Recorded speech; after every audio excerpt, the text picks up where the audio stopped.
Jai Gurudev, Jai Masters. Everything comes in layers. You talk about peeling the onion, layer after layer. The earth has stratas. Spiritual life has layers. The Buddhists say work at the root, which is the deepest layer, but you have to work your way to that. So let's walk through a few layers. In the Old Testament, I always pick on the Ten Commandments. I'm a nice Jewish yogi. Moses is my man, but the Ten Commandments are a pretty low bar. Here you're talking about don't kill each other, don't steal each other's wives or spouses, don't take the Lord's name in vain, don't lie to each other, don't bear false witness. That's a pretty low bar. I always say, what exactly does God think of you guys that those are the commandments? But that's what it was. Try to behave yourselves because you're a mess. That's what that says. The human race is a mess. So you're going to come down and put a bar way low. Don't do those things. Then Christ showed up. Of course, Christ was Jewish. And Christ taught love each other. That's what you're supposed to do. That's the commandment. Love thy neighbor as thyself. That's very different than don't kill each other and steal and so on. So we've come up a layer. This is on the outside. Then you come up another layer inside, which says, well, why would you want to do these things to each other? What's your motive? What's driving you to kill each other? What's driving you to steal from each other? What's driving you to, et cetera, et cetera, et cetera? What is it inside of you? Because your actions come from inside, they don't come from outside. Your motivation is inside, your drives are inside, all of them. So what is it that's inside? That's the next layer. What is it that's inside that's causing you to behave that way or not behave that way outside? Okay? So we took another layer back. And what you will generally find the teachings as saying, it's your mind. That's what the spiritual teachings teach. You have trouble with your mind, and your mind tells you to do these things. Mind tells you, I like that, and I want it, so I'll take it. I don't like that, and so I'll get rid of it. And it is your mind's thinking that is telling you to act this way. It's not something you're deciding. It's a drive. It's a thought pattern. It's a belief structure. It's something in your mind. And so now at least we've come inside, deeper to the root, instead of just saying, behave, and then you suppress your mind, right? You wouldn't naturally behave. So the question is, why don't you naturally behave? Why is there all this disharmony? Not be harmonious. Well, you're not harmonious. That's the trouble with many of these philosophical leaders. They can come up with a beautiful utopian philosophy, but people are not going to follow it. Why? Because that's not what's going on inside, right? You can try to make them suppress it or cull them out and try to keep the ones that believe in you, but it's not going to do anything. It never has and it never will. So you come inside and you say, not just religion tells you how to behave. It does. It tells you how to behave. Well, why does it have to make you behave that way? Why do I have to tell you thou shalt not kill? Why would you kill somebody? Why would you do that? Don't steal your neighbor's spouse. Don't bear false witness. Why would you do that? Because there's something inside of you that is urging you, driving you, impulsing you to do that. Well, so the next layer, after you work through these bottom level commandments, then somebody sits there and says, well, be nicer to each other and so on. Well, same question. Why are you not? Because, Christ came and went and didn't all change that much, did it? Because the inside did not change. So you can try to make people be any way you want, but they're going to be the way, naturally, the way that the inside is driving them to be. So now we've gone past one layer, then the next layer. Now at least we're inside, where the drive is coming from. And why is your mind, because it is your mind, well, we'll do your mind and your heart, okay? To me, you put those together. There's the psyche, the inner dialogue, the inner expression, the inner emotions. They kind of work together. Your mind says something, your heart feels it. Your heart feels something, your mind says it. They're in cahoots.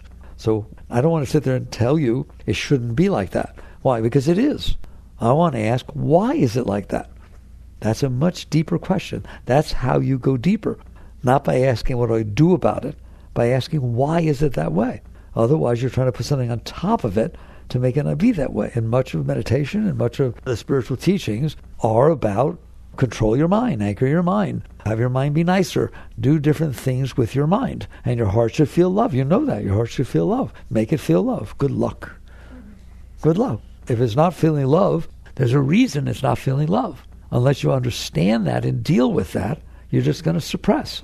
So much of the inner work becomes suppression. And suppression is not spiritual, ever, ever. Well, what do I do? My mind doesn't think in a philosophical way. It thinks in a very selfish, personal way. What do I want? How do I get it? What do I not want? How do I avoid it? Have I missed anybody? That's how the mind thinks. So you want to sit there and say, that's how I am naturally? No. There's another layer back there to see why does the mind behave that way. I would much rather have you work at that next layer than to sit there and feel guilty about what your mind's doing, or try to suppress what your mind's doing, or try to listen to somebody who says, this is what your mind should be doing, try to make it be that way, okay? Because that's very, very difficult, and it doesn't last. If you don't deal with the cause, with the root, you're just putting energy on top of something, and it will come back up. Don't worry. It cannot go away that way. So that's where spirituality becomes much nicer. When they don't say to you, you're wrong, you shouldn't think like that, you shouldn't behave like that, you shouldn't do that. Just forget it, you're fine. Now, why is it that way? So, if you look at your mind, which is witness consciousness, you will see it's very selfish. Don't feel bad. You better not blush, because that's how it is. The mind thinks about itself.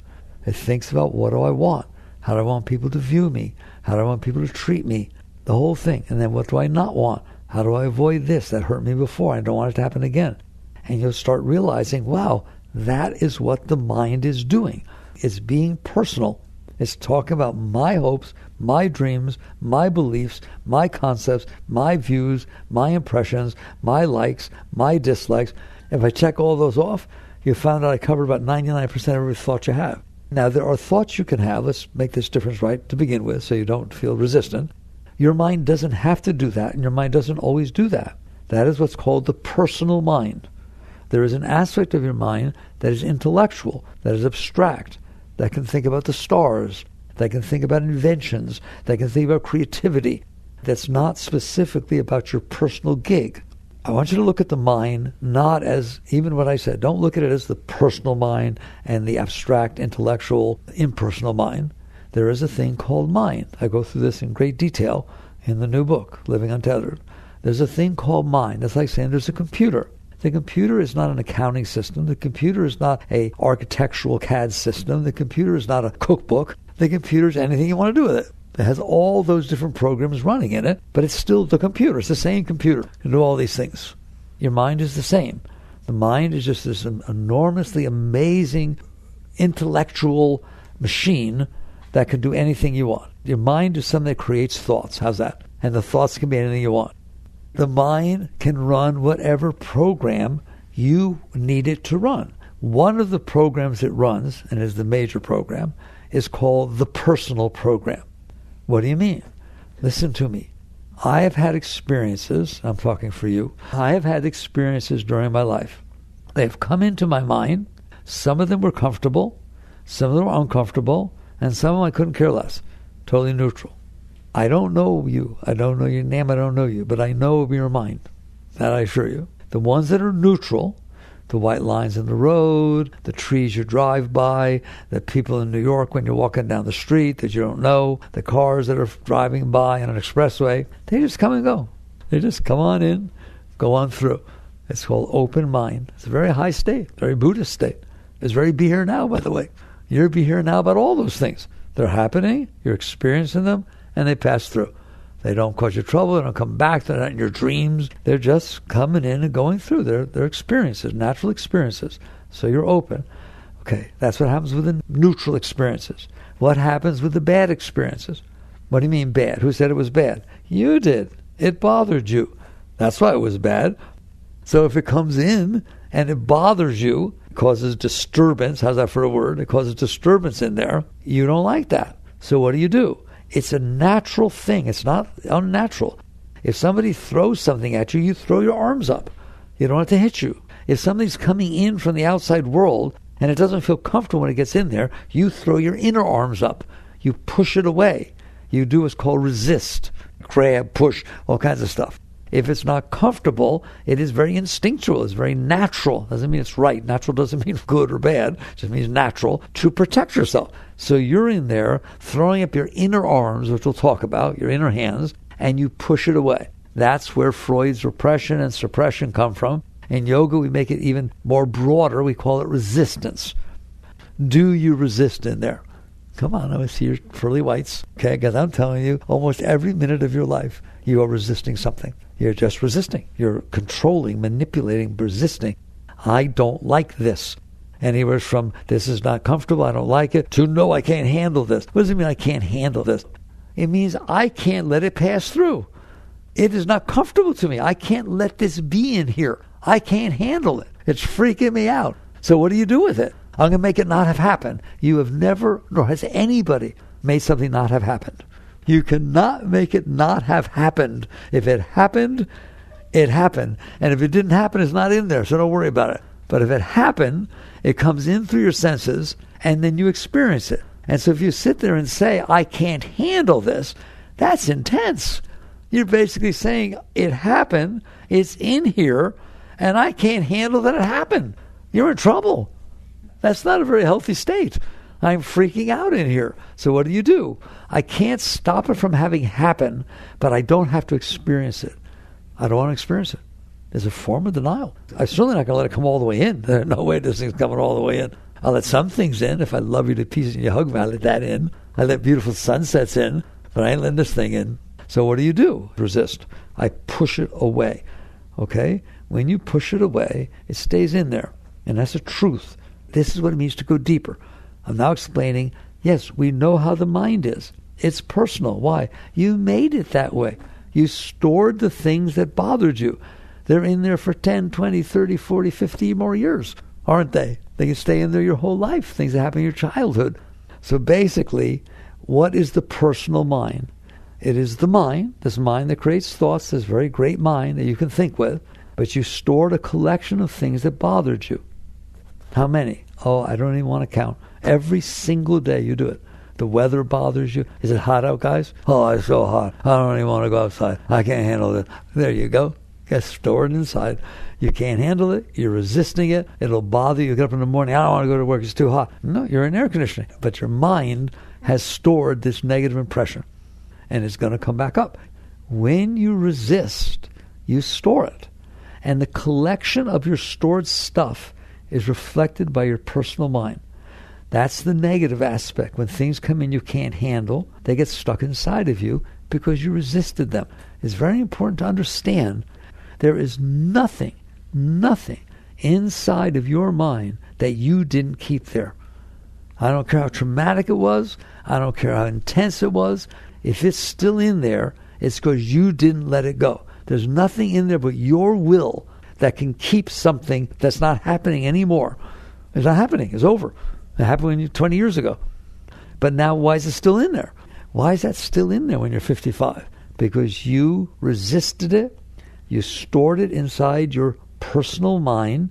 And now it is making up a program within your mind that's playing out itself as to what you like and what you don't like and what you want to do and what you don't want to do, what turns you on, what turns you off, what you look forward to, what you're scared to death of, is a sum total. Skinner said it, the psychologist. People are the sum of their learned experiences. That's not true. There are lots of experiences that come in to pass through, but the ones that you resist are the ones that stayed inside of you. And they built this thing called the personal mind. And it ended up being what I like and what I don't like. So far, I've only talked about negative experience. Let's talk about a positive one. You've had positive experiences. Not a whole lot, by the way.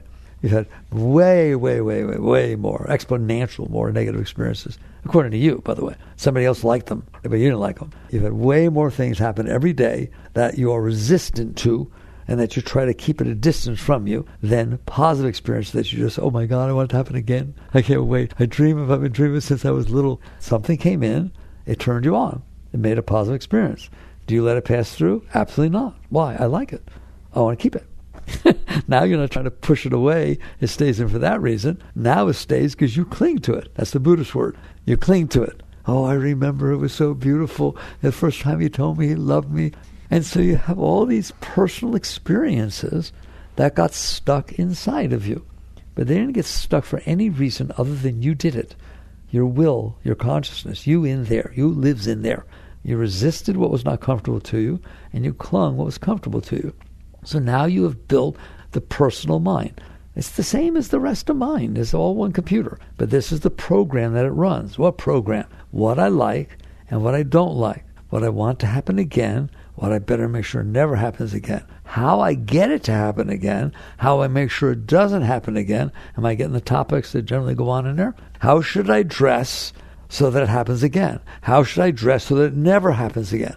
How should I talk? How should I carry myself? Where can I move to? Where should I live? Every single thing is based upon this program that you stored inside, the sum of all this stuff that you kept from the past, and it made what Freud called the ego. That's what the ego is. Freud's entire id, ego, and superego are part of the personal mind. He didn't talk about the intellectual mind that creates. The id doesn't create. It's a caveman, cavewoman, base level stuff. The superego sure doesn't create. It just judges you. You shouldn't have done that. You shouldn't have done it. Don't do that. And the ego is, what do I want? How can I live that I can be okay? How can I get what I want? Where's engineering? Where's medicine? Where's any of that stuff? He didn't deal with that stuff. He dealt with the personal mind. See it? I have to make sure you understand. You have a whole nother layer of mind. A whole, totally expansive. Put the James Webb telescope up there. Give me a break. Who are you? You learned that there were atoms and learned how to split them. Who are you? That's not the personal mind. So basically, you have this part of your mind that you have programmed because you held this stuff together, and it is the sum of your learned experiences. It is the stuff that you held on to because you couldn't handle it. It's the stuff you held on to because you liked it, and now your whole life is aimed at that. That's what it's about. All right. So when you come inside and you start talking about the layer that made you act the way you did, so that we can leave all that outside stuff. We've transcended that. You're inside and you see, I see now why I hurt that person. I see now why I left this person. I see now why I left my job. I see now why I said what I said. That's witness consciousness. You just have stepped back. That's a whole other layer. You step back and you see this personal mind, and you see that it never stops. It judges everything. It has its concept, views, opinions, preferences, hopes, dreams, everything. Now we're going to talk about how to go to the next layer. You can't go to the next layer when you think you're right. And you do think you're right. The personal mind always thinks it's right. That's a very important thing to understand. Of course it thinks it's right. It has experience behind it. I actually experienced that. I know it made me feel good. I experienced that. I know it made me feel terrible. I'm not making this up. These are my experiences. Well, haven't you had other experiences? Of course not. I only had the experiences I had. You only had the experience you had. You didn't have the experience you didn't have. Therefore, your personal mind is made up of how much of the universe? 0.00000000001 to the minus 10 billionth. Any moment, you're experiencing what comes in through your senses, right? Are you experiencing what's happening outside right now? You experience what's happening in Gainesville? Experience what's happening at 1502 Northwest 33rd Street? That house? No. How many things you're not experiencing right now? Come on, count the number. I want to know. 700 billion zillion. And I don't mean just in Gainesville. The whole planet and then all the universe. How many experiences are you missing every moment of your life? That's the only thing you picked up, is this little nothing that you're experiencing. But that's all I've got. Then what you've got is statistically insignificant. I always liked that term in school. Statistically insignificant. I know who's going to win the 2024 election. Why? I asked Faith who she's going to vote for. Yeah. So, well, that's who's going to win. Why? That's my data. That's my data point. I got 100% correlation. I'm a statistic man, you know. I know, I'm not stupid. All right? So that's what you have inside your head. You only have the nothing that you experienced every moment of your life. And that's what you got. Therefore, you think you're right. Because every single thing inside of you agrees with you. Well, of course it does. It's the only thing it ever saw.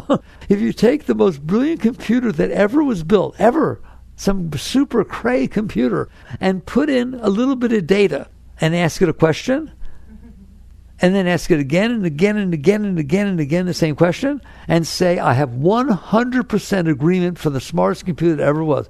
Of course you do. It's the only data that's in there. You didn't change the data. It's going to give you the same answer every single time. So is your mind. That's the data it picked up. It formulated an ego, what I like, what I don't like, who I am, what I believe in, how people should treat me, what it should be like when I get old. I like that one. When I'm 80, I should look like when I'm 20. And by the way, I shouldn't die. I don't like thinking about death. I don't like when people die. It doesn't make me feel good. So I don't think about it. It doesn't exist. Oh, that's just wonderful. So you've made up this little world inside your head based upon the sum of your learned experiences. Like I said, is nothing. That's the personal mind. Just what you picked up and what you did with what you picked up. How you put it together. And that is what the ego is. That's Freud described the ego. So I like Freud. I mean, I like the masters who saw the whole. I go for that instead. But Freud said one way that psychology explains Freudian concepts, right, is the id is your animal self. It's the base drives. It's like you got all this stuff coming in from down there, don't you? There's an animal living in there.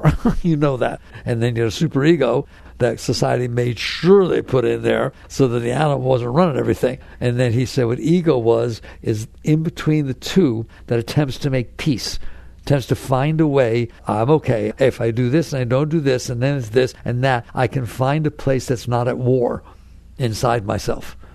So basically, that's the personal mind. That which got built, and it didn't get built, you built it. I didn't put the data in there, no, but you clung to it.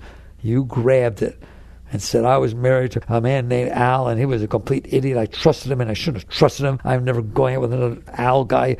Just leave me alone. Okay, some of your learned experiences. Somebody else married Al. It was a beautiful experience. Now go argue with each other. That's what Lao Tzu said. A wise man never argues. For what purpose? If you're as deep as Lao Tzu, you understand that's what you're arguing. Go argue about Al. You're not going to win anything. You understand that? There's no win. This person had that experience. They think it's absolutely true. And you had that experience. Go argue. Go argue against the entire Empire State Building they built inside their head throughout your entire life. And you're sitting there talking to the person for 5 minutes. So that's a layer. I went through very quickly. The personal mind is what causes you to behave the way you behave. You go to a party, you were looking forward to it, you go in there, and all of a sudden, I don't know, something happens, they're not vegetarian, or the music is something you don't like, and your mind says, I'm not comfortable, I want to leave. And you leave. Or a sister says, I don't know, it looks like there's going to be some interesting people here. I like the music, and I like this thing, and the architecture in the house is beautiful. And then you stay.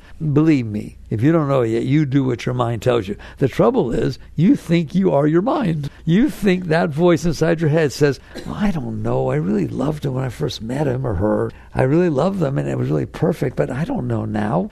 I don't know. And you think that's you talking. That's not you talking. That's the sum of your learned experiences. You've had some experience that made you be that way about a man or be about slurping soup. It's the example I always use. You've had experience in your life, and they start questioning everything, don't they? That is not you talking. That is the personal mind talking. The mind talks by itself, doesn't it? Go watch it in the shower. Watch when you're driving. Watch when somebody else is talking to you. Watch what you're doing in there. You're not listening to them. You're talking about what they're saying. I don't know. Do I believe in that? I don't really see it the way they do. It's talking in there. Your mind reacts. You stored all this stuff. It's not comfortable in there. It's not natural that all this stuff be stuck in there from the past. What's natural? Be here now. That's what's natural. Here's an experience going on. It comes in. You process it. And then there's the next experience. Otherwise, when an experience comes in, you can't process it other than to cling to it or push it away. And you miss the next experience. You gave so much importance to the fact that you saw a rattlesnake when you were out on a hike, that for 2 years, every time you go out on a hike, you look for rattlesnakes. Well, why are you hiking? You know, there's trees, there's all kinds of nice things to see, but you don't see them because you kept this impression inside your head, and it keeps coming back up, and that goes for everything. And so you basically realize, I am not my mind. I am the observer, the witness, the experiencer of my mind. Now you're ready for the next layer, and that's why I like to talk to you. But I can't get past this one unless you come with me. Do you realize all that talk in there? Anything your mind says is not you. You are the one that's aware that the mind said it. You come to me and say, Mick, I can't meditate, my mind just won't shut up. I'm going to tell you that's really great. Who is in there that notices the mind won't shut up? That's the next layer. It's not a matter of putzing around with the mind. There's a reason the mind is saying what it's saying. Everything your mind says, there's a reason. It's because of the stuff you stored in there is trying to release, is trying to come back up. And so if you're in there messing with the mind, it's no different than being out there messing with the world, which is what we're doing. If I can't handle what my mind is doing, what I do is go out in the world and make sure you behave a way that makes my mind feel good.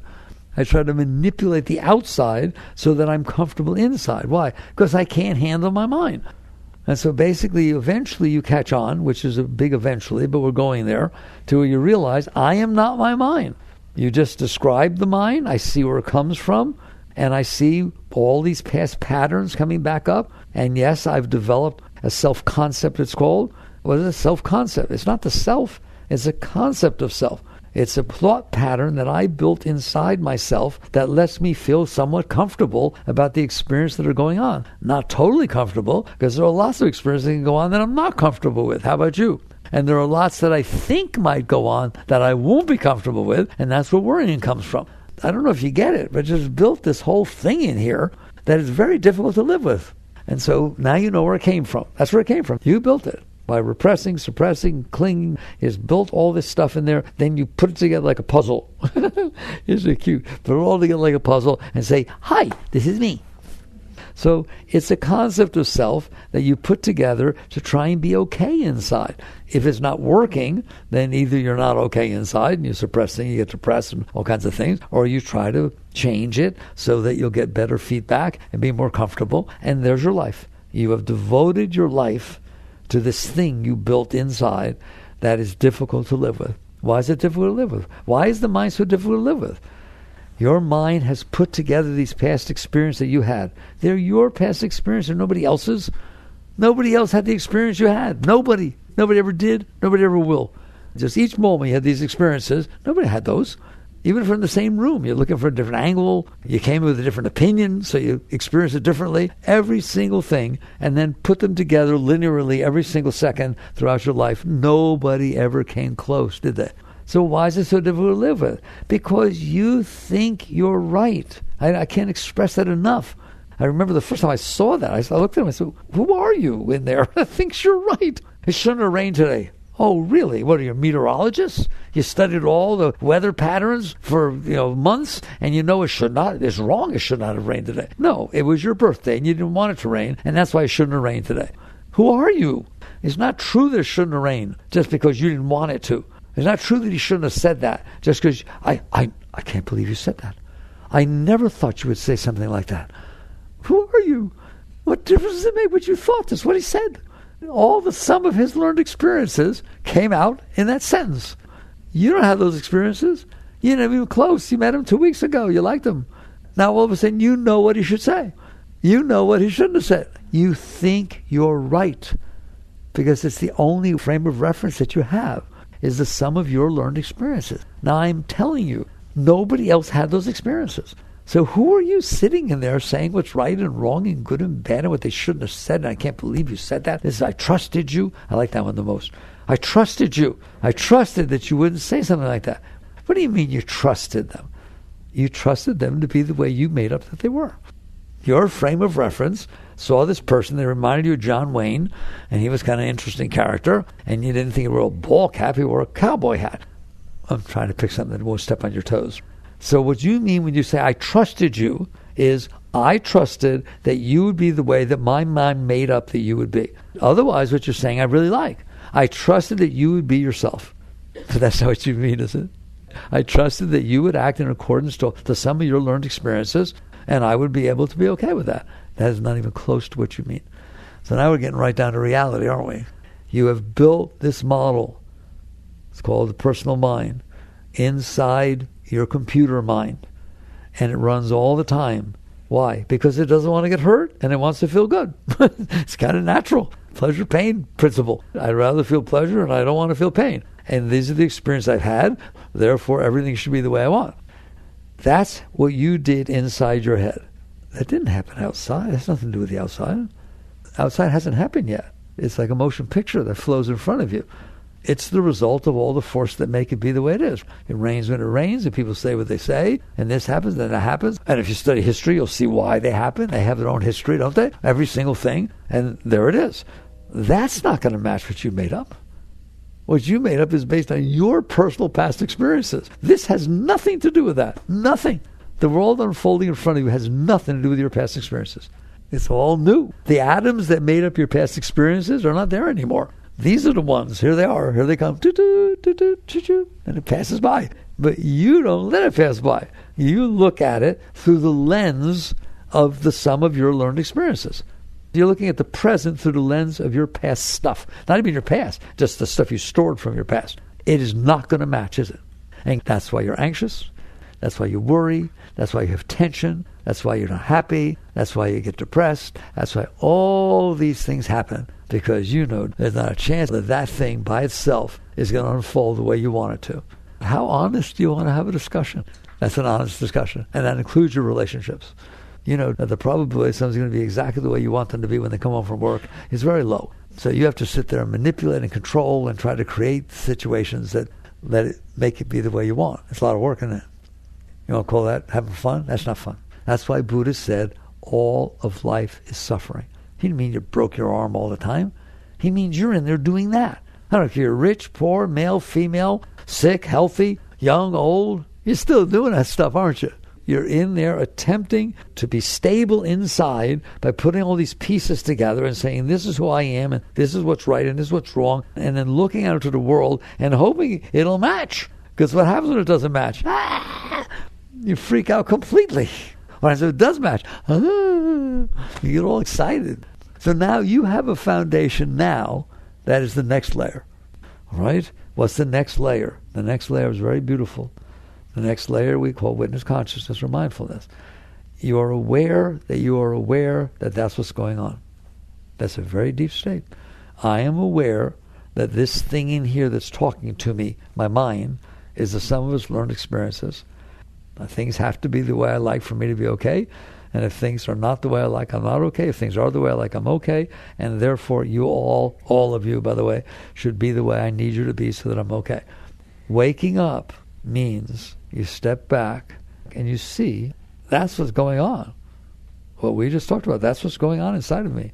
Okay, what can I do? Is there deeper? Of course there's deeper. You're deeper. You who's watching it is deeper than what you're watching. You who's watching the mind be like that, you who's watching the ego get upset because somebody said something you don't like, are deeper than the ego. You take a step back. You woke up at a deeper level. That's the answer. Now we're getting back to the root. The root is you start looking at it and you realize I am the conscious observer, the witness, the awareness that sees that the mind is doing this and that the heart is doing this. Don't you get into this 60s thing that the heart is so pure and it's all about love. Yeah, it is about love, but not the love that everybody has to be the way you want them to be so you can love them. That's just as personal as everything else. And the fact that you can feel love when someone's exactly the way you want, they're worshiping you and saying really, really nice things to you, I'm very impressed. Not. The love that they mean when they say love is the one that is transcendent to the personal. That regardless of how a person is behaving, you have compassion. You understand. You have a depth. You understand. You're grown up. They're children. And they're behaving like children. You just understand. They haven't woken up. They haven't woken up. They're busy being their mind. When you step back, the love that you experience at the deeper level is called transcendental. It's called unconditional. That's a better word. It's unconditional.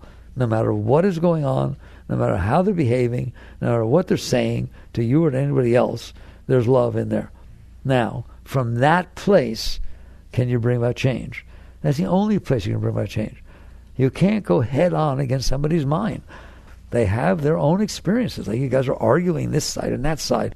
Have you noticed you don't get anywhere? You notice it just goes back and forth? Because unless you change the seat of consciousness, it's not going to change. And so basically this awakening that yoga brings about, that spirituality brings about, that meditation brings about, that depth brings about. If we all were to wake up, that's John Lennon, okay, imagine all the people All right? The only way it's going to happen is when they stop hanging out with their mind. And that is not an easy thing to do. How do you bring that about? How do you change the world? See if you can learn how to not listen to your mind.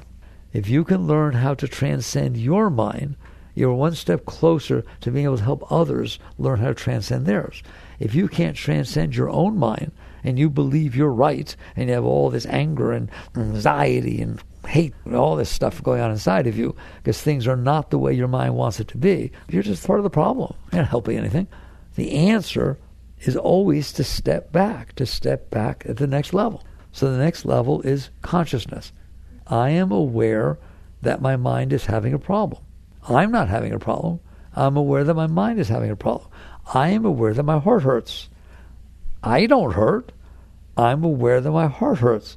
I'm aware that my heart just popped open and I feel all this attraction and all this love. I don't. I'm aware that that is what's going on in my heart. Who am I? A seed that never changes.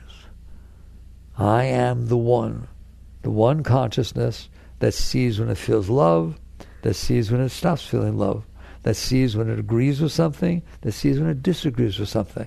It's the same consciousness. That's the step back. That's the root. That's who the real I is. The self, the Atman, the soul. The consciousness that's inside, noticing all of this. In the new book, I go very deep into this in Living Untethered. And I ask a very simple question. Were you in there yesterday? Were you in there yesterday watching your thoughts and feeling your heart? Were you in there a month ago? Were you in there 10 years ago? Were you in there when you were 5 years old throwing a tantrum because you weren't getting what you wanted? Were you aware when you looked in the mirror when you were 10? Did you in there see a reflection in the mirror? Did the reflection look the same as it does now? Was it the same you looking? You just get down to these beautiful, beautiful questions until you realize you have always been in there. You are the consciousness that's aware of what you were aware of. So the mind may be the sum of your learned experiences. The consciousness is what is attaching itself to those experiences, that is looking at those experiences, that is owning those experiences. It doesn't have to do that. The consciousness is capable of being observant of the fact that the mind is doing its thing, the heart is doing its thing, and the world is doing its thing. What are you doing? Being aware. I'm being aware. Now when the moments change, there's something you're aware of. They don't freak you out. But they made my mind say something negative. You noticed. So the world comes in, your mind gets negative, the world passes by, and the negativity passes by. Is that okay with you? Absolutely. Why can it not be? It's called reality. Reality passed by. It hit my personal mind. I still have one. It still hit the personal mind. And it's going through. Are you okay with that? Is who okay with that? You who noticed. Do you notice your mind gets upset? Do you notice your emotions can get weird? Can it get real weird in there, like caustic and shaky? Yes or no? You notice, don't you? The question is not whether you notice. You do notice. The question is, what do you do about it? Now we're at a deep level. What do you do about the fact that something has happened outside that hit your mind, the sum of your learned experiences, in a way that made it feel weird inside? What do you do about it? And the teachings, I teach them very deeply. The answer is the highest thing you can do is relax. What do you mean? Relax. The first thing you do, you in there that notices, is accept that that happened. People write me, they say, yeah, well, what if something terrible happened? You're supposed to accept it? No, your first act is to realize this actually happened. Denying that it happened doesn't help anything. It happened. Can you stay seated in a seat of clarity, of awareness, and notice this happened? And this thing down here is getting very upset about how that it happened. Can you relax for a moment and then deal with it? Don't not deal with it. Of course you deal with it. You interact with the world, but you do it from a place of clarity, not from a place of personal mind. All you're going to do then is cause somebody else to fight back. It doesn't work if you haven't noticed. So the first thing you do is you relax. You find peace. There, okay, fine. It happened. Inside of me doesn't like it, and I'm going to look and see what I could do to help. Imagine all the people living life at peace. If people did that, even though we have different insides, if the first thing we do, because guess what's not different? The consciousness. Now we're getting very deep. The consciousness is not different. It's called consciousness. It's aware. The consciousness that's looking at your thoughts is the same consciousness looking at somebody else's and somebody else's. Everybody. That's where the oneness exists. There's just one consciousness, but it's staring at different minds and different hearts. So when you can step back and realize, I am the consciousness watching mine, they're the consciousness watching theirs, there's a chance. There's a chance of unity. There's a chance of coming together. And so from that seat, peace can take place. Well, what about if other people aren't awoke? What happens is, we're not going to all wake up at the same time. You step back and realize, if you have managed to evolve, that is evolution, into a deeper place within you, you should be part of the answer, not the problem. It's called compassion. Buddha said, the highest human emotion is compassion. You know, few people understand why he would say that. Higher than love. Compassion. It means you are clear enough to understand why it is the way it is. Doesn't make you angry. Doesn't make you freak out. You're not fighting. All right? I understand why you see it the way you see it. I used to also see it the way I saw it. And then you can work with people. You can raise it up. You can be part of the solution. These are the layers. I worked through them, didn't I? One is, don't do that. You'll go to hell forever. And the other is, well, how about we do this? I mean, Christ, he said to the Jewish people, right, he was Jewish, he said, I've not come to change a letter of the law. Meaning the Torah, all the writings. I haven't changed not a letter of the law. But instead of telling you, don't do this, don't do this, don't do this, I'm going to tell you what to do.